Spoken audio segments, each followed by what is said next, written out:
The worst way to learn how to fight is by unexpectedly getting into one. So you want to know what to do beforehand so you don't get caught up in the chaos. Keep your head in the fight, do what you got to do, and get home in one piece. So here are my top 3 rules to follow should you find yourself in an unexpected fight.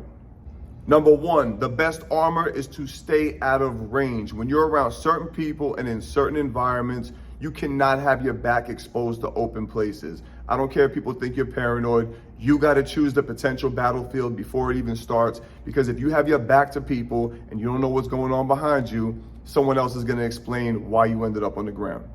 Number 2, stay highly alert to pre-fight indicators. Some people will give you the luxury of threatening you beforehand, which is great. Now we know what's coming. But other people are a little more strategic, a little more tactical, and they're going to try to sneak in range so they can get a clear shot on you. And in my opinion, just approaching my immediate vicinity within arm's reach is a pre-fight indicator, and that's when I'm going to start getting ready to move.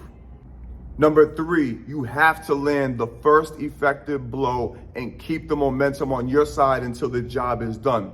The person who lands the first effective blow has a 90% chance at victory. But if you don't take them out with that first shot and you hit them, a hurt opponent is a dangerous opponent. They're going to go into survival mode and they're going to launch their own counterattack. So your secondary follow-up attack has to happen immediately once you recognize they're not out of there.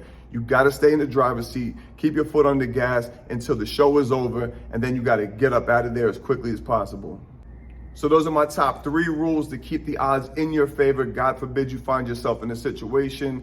The bottom line is you want to get it done and over with as quickly as possible, because the longer a fight goes on, the worse it is for everybody involved. Stack the odds in your favor. Know what you're going to do before you get into the situation, so that this way you're not learning on the job, because learning on the job in a street fight is a bad situation to be in. The longer the fight goes on, the worse it is for everybody.